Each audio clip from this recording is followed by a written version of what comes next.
In fact, the way we designed the first Bowmore label, and we bottled something in the region of 10 cases, was I got a letterhead, a Sheriff's Bowmore letterhead, and I cut out various bits, separated Bowmore and distillery, and so the label that you can see today was all created out of that letterhead, where I moved letters and words around and took the logo and stuck it in the middle, glued it all together and put it in a photocopier.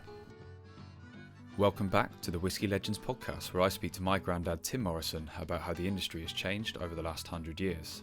In this episode, we hear about the companies, people and brands that pioneered the single malt whisky category and the education needed amongst both consumers and those within the trade.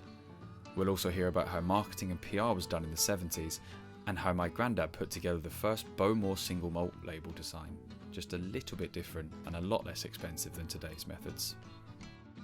So we're back to discuss the next stage, I guess, of Bowmore and the development there, and finally closer to what we see now in terms of single malt whisky market. This is now the beginning of the 70s. Who were the major brands, the major businesses, and how was that starting to develop at the time? Well, I think maybe we want to go back a little further to the late 60s. Yeah. Because single malt was single malts were very rare in those days, but there were one or two companies that had an interest in those. The principal ones were Glenlivet, which had been selling their product for quite a while and was fairly distinctive around the Speyside area. The main brand was, of course, Glenfiddich, and then, of course, you had Glen Grant. And the reason for all these products around the Speyside area, of course, was Gordon and Whitfield. Okay. Gordon and Whitfield were the big retail operation based in Elgin, who filled fairly large quantities of whisky throughout the industry. A very highly respected company of grocers, probably the same as Chivas was way back in Aberdeen earlier in the 40s. And Gordon MacPhail bottled a lot of these whiskies and sold them around the retail operations and as single malts and on trade whiskies as well. Yeah, so they were fairly significant. Well, very they significant. Were, yeah, and Gordon MacPhail are I would say today had a lot to do, if not were the prime proponents of moving moving whiskies, bottling whiskies from distilleries, significant distilleries, in the 60s, late 60s. But there were one or two brands, of course, that began to just jump ahead of the others. Okay, and did you see this and think we need to get involved in this, or what made you suddenly say, oh, actually, let's invest in the Bowmore single malt as a brand? We had always, it was the one area where my father would have allowed us to bottle a product within the company.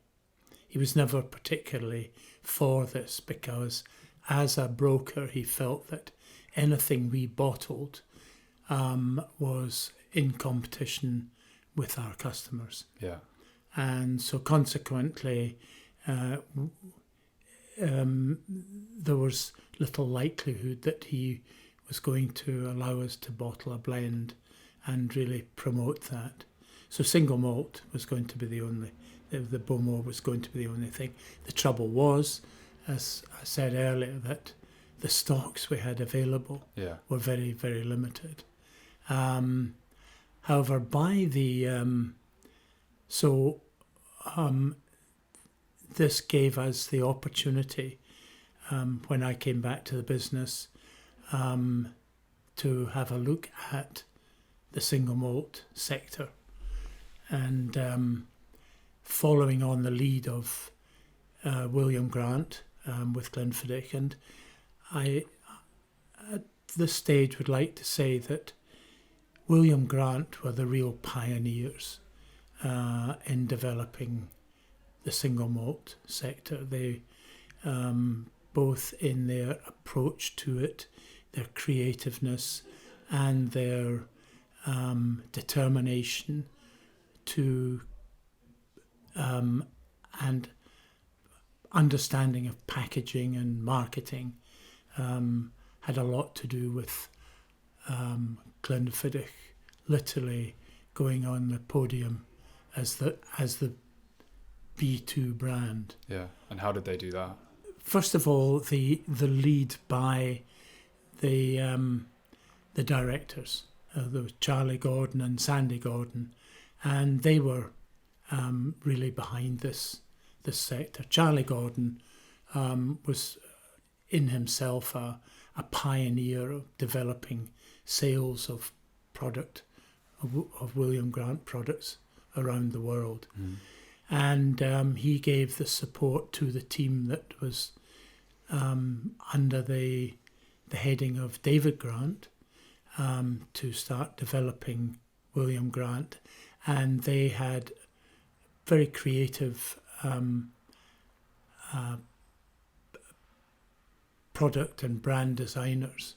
They were who really understood the product and the markets that they were trying to attract, and the support mechanism behind the brand as well. Yeah. And of course, the one thing, like the Glenlivet, was that they had a chain of distribution throughout the world, which allowed them immediately to feed Glenfiddich into the new packaging, which was, I think, was as creative as, for instance, Remy Martin creating the VSOP cognac, which they did in about the same time, and came away from a fairly dull image to a very bright and colourful and desirable packaging, and Glenfiddich were the same.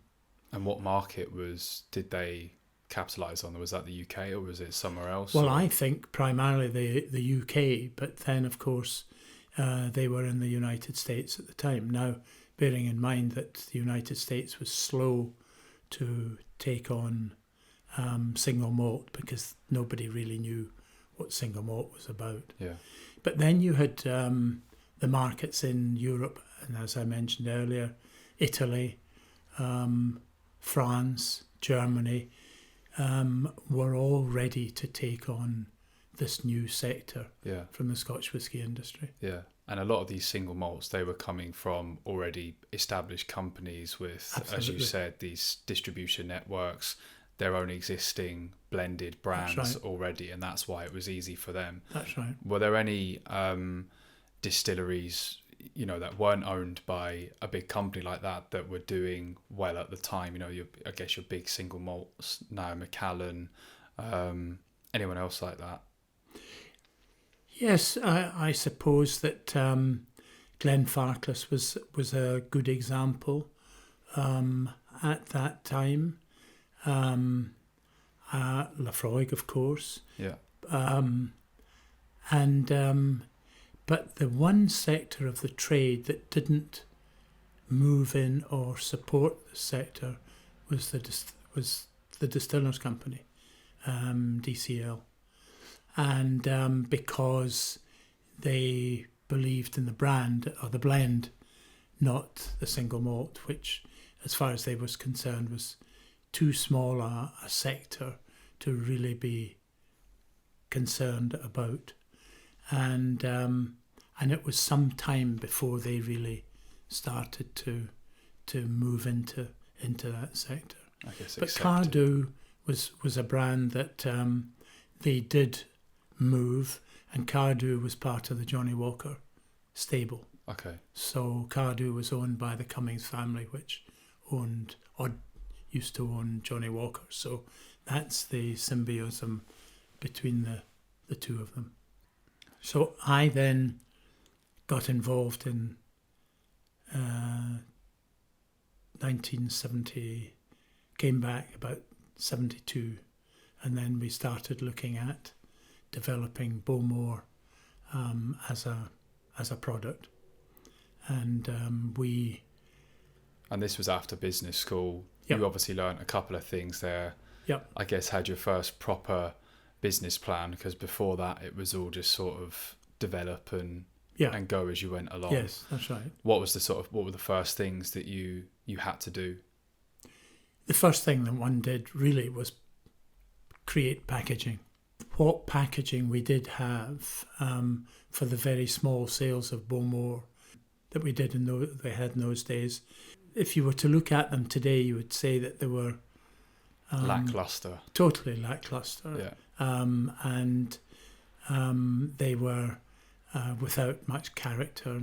In fact, the way we designed the first Bowmore label, which and we bottled something in the region of 10 cases, was I got a letterhead, a Sheriff's Bowmore letterhead, and I cut out various bits and eventually separated Bowmore and distillery, and so the label that you can see today of that was all created out of that letterhead, where I moved letters and words around and took the logo and stuck it in the middle, glued it all together and put it in a photocopier, and then went to... And that's the one that's on the modern Bowmore bottle? Oh, no, that's, you'll see is outside. Yeah. But that gives you an example of how we created our first single malt whiskey brand. Yeah. and then we created a package for the Italian market. Funny enough, I saw in the McTeers auction the other day, has gone for something in the region of about £21,000. And it's the most awful, ghastly label you could ever imagine. You could have kept that. Yeah, in fact, I think it was so bad that the Italian authorities thought it was a medicine bottle coming in and were going to tax it under an entirely different category. And it was because the Italian market, you've told me before, is was one of the biggest and still is big. But it was one of the biggest, and that was... but the Italian market was skewed because let us presume the Italian market was for maybe 35,000, 40,000 cases. Well, out of that, probably 25,000 cases was the 5-year-old Glen Grant, which was imported from Glen Grant, obviously, yeah. And by Armando Giovanetti, and he brought that in to compete against the grappa market. And grappa was drunk in cafes and restaurants and was the major. What is grappa? Grappa is this Italian spirit produced in a still and is... it has a peculiar taste, and you have specialist grappas which aren't bad, and they're the craziest packaging you've ever seen. Yeah. Really odd stuff. But nevertheless, it had owned a sector of the Italian spirits market. Yeah.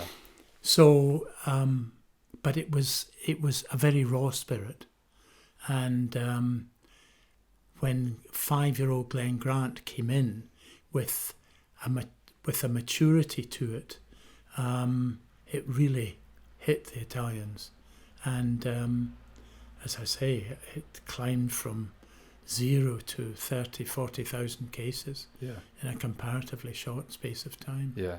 And in terms of, you say 30, 40,000 cases, how does that compare to what was still being sold, blended whiskey at the time? Is this still a tiny proportion of the... I would say about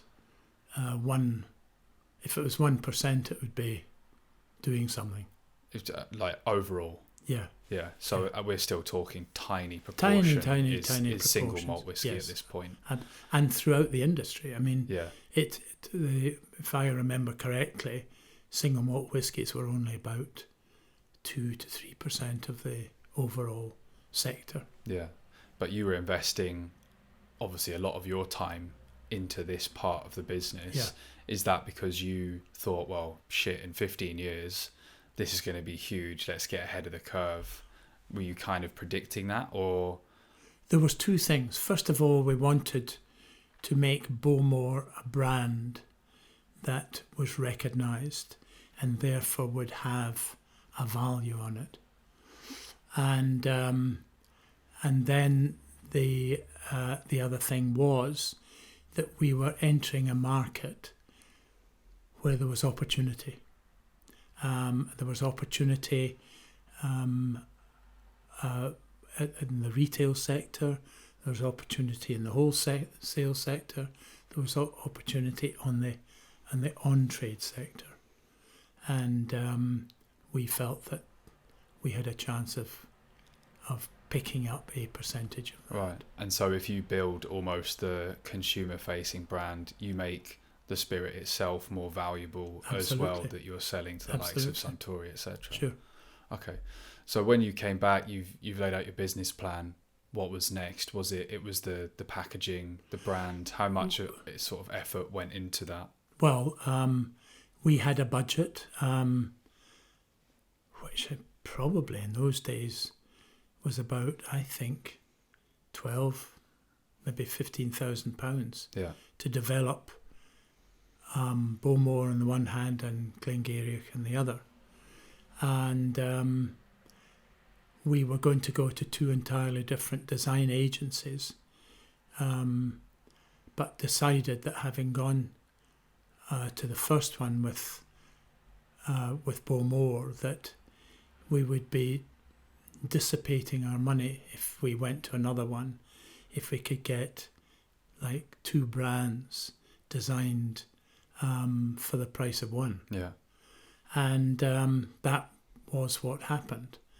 And it was interesting that the concept, which was was different in those days, and that was that the theme for Bowmore was, because it was an island, that the theme should be the sea and a ship or a boat, and that the Glengarrick, because it was a Highland whiskey, that, agricultural, trees, the country. And it never really worked, I have to say. But Bowmore was a different product altogether. And talking of a value of brands, an original Bowmore bottle, green bottle, went on McTeer's site last year, I think, and sold for maybe about, I think it was about 25,000. I hope you've still got some of these bottles left lying around for me, but... Well, it was always an interest of mine to collect malt bottles, and so we do have quite a collection here, not just of Bowmore, which was the one closest to my heart, but other interesting packaging and distilleries and independent bottlers. Now I know the price of all these bottles. You might have a few less upstairs by the time we're done with this. So anyway, as I say, we employed these independent designers, and we created a marketing plan with them, a sales and marketing plan with them, and the stage 1 was the design, stage 2 was the distribution, and we actually had our own sales force of 4 people and a sales manager. Yeah. And we then would go around the country and sell cases of Bowmore and cases of Glengarry. Yeah, I'd be interested to see what the marketing plan and all of that, what that looked like. Because obviously back then, there's no website, there's no social media, there's none of that stuff. I mean, what happened then was stage 3 was the public relations stroke advertising. Yeah. The only advertising we did was within the trade journals, and then the public relations was to invite journalists to Islay to get them to write about the product, and at the same time as the journalists came to Islay, we would invite preferred retailers and wholesale wine and spirit merchants, so they would get a first-hand knowledge of the product, and that gave us the personal relationship with the buyers. Yeah, and did they take quite a lot of, because obviously single malt is not as well known at all, did they take quite a lot of educating into, yes, yeah. For them to describe it themselves? Yeah, there was a lot of education needed at that time. And this was still sort of early 70s? This was in the early 70s, yeah. It was a question of treading the streets, Yeah. And where was your focus then when you first went out? And I guess was almost basically a salesman. Yes, to go to specialist retailers. Well, there weren't a lot of them in those days, and try and persuade a wholesale wine and spirit merchant to take the product on. And so a retailer you'd probably sell a case to. Yeah. A wholesale wine and spirit merchant probably 5 cases. Yeah. So that gave you an idea of what we were up against. Yeah. In those days. Well, it's not too much different to these days when I've gone around Soho and these places for AD Ratchery. It's a similar sort of quantities, I guess. Sure. But now you look at obviously the amount that the single malts sell, it's just a completely different scale. Absolutely. Yeah. I mean, you consider in those days that they would, a retailer, a specialist retailer, would probably have about 5 or 10 or 15 malts. Yeah. So to get a bottle onto the shelf wasn't that difficult. Yeah. Whereas today, it must be very difficult. Well, the good thing about AD Ratchery is obviously it's single cask, so it's a little bit more niche than a lot of the other ones. And I think I first started doing that a few years ago when I knew very little. I was just using the fact that it was my granddad's whiskey and please can you buy some? I think they might have taken pity on me of how little I knew. But on you or me? On me, I think. And then they tasted it and obviously they had to buy it. But even then it wasn't that difficult to sell. Went back into Milroy's and Jerry's and the Vintage House. Then I met George at Soho Whisky Club and ended up working there for a bit. So and the thing is, these days as well as those days, you had certain people who were pioneers, like the Milroy brothers. Yeah, who are still, Milroy's is huge now. You Absolutely. Go there on a Friday and it's like the trendy place to go. Is it? Yeah. Oh, you should see it. I mean, Soho now, there. Obviously, Soho Whisky Club, I'd say, is it's slightly smaller, but Milroy's, you go in there any day of the week, really, is packed. Well, I think this is a very interesting point, because in actual fact, way back in the late 60s, you used to have queues literally going round the corner from Milroy's because of the products that they were offering the public. But it was just a mecca for people to buy their supplies for the weekend. Well, they've got another place which is like 4 floors, tasting room. Really? Yeah, I went to that opening night and it was a lot of fun. Wow. Yeah. So, but yeah, you were saying. So we and Wallace Milroy was one of the first people to come to the distillery, and I remember at that time we were, like, the industry was basically publicity shy. You know, the industry didn't promote its personalities, or they promoted their brands, we found that the retail trade was beginning to promote its personalities. Anyway, what I do remember is that Wallace Milroy was one of the first people to come to Islay, and we had a group of 6, and this was us embarking on our first PR move. And there was somebody from the Financial Times, there was somebody from the Spectator, there was somebody from Wine and Spirit, there was somebody from the Trade Journal. I can't remember the name of it. I always remember explaining to them what we as a company, in those days Stanley P. Morrison, did. That this was a new departure for us to bottle our own product from the distillery and start to market it. And I always remember that we were walking down one of the corridors at Glasgow Airport, and I suddenly realised that 2 of these people hadn't picked up what I had been trying to tell them over 2.5 days. Yeah. So that required, a very quick, or rather, an attempt to tell them exactly what we did and get their ideas of what they thought we did out of their heads. And it was vaguely successful.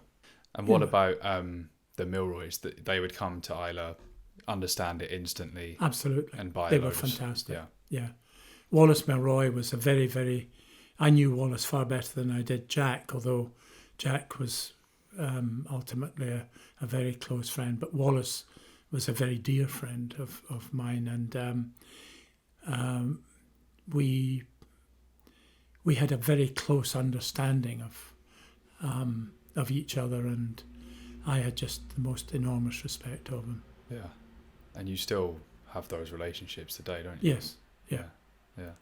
So would you say you spent, when you were doing that initial push for the brand awareness, I guess that was mainly in London and these places, or was it like when you were doing your sort of brokerage in the early days of No, SPM? it was basically, we would identify who, let's say, for instance, in Nottingham, there was a very, very good wholesaler there, stroke retailer. There was a very good one in Bristol. There was 3 in Bristol. There was one in Bath. So it was a question of picking out these towns and doing your research on the towns and then in the businesses to see if you felt that there was an opportunity of going to see them and getting your product on board. And invariably it worked. Yeah. So, for maybe a year to a couple of years, we tramped the streets. And then, of course, Edinburgh was had a good half dozen retail wine shops, and because that's what we also tried to do, was convert a wine shop into to carrying spirits as well. Yeah.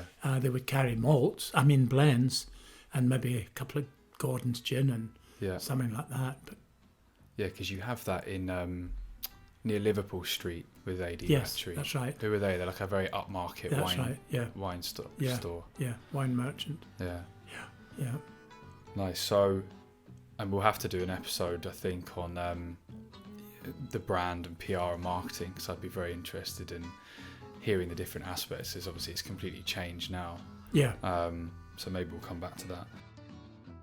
In the next episode, we hear about trying to take single malt whiskey and the Bowmore brand global in a partnership with the famous Remy Martin, and some of the problems that arose and the lessons learned with doing business on such a large scale.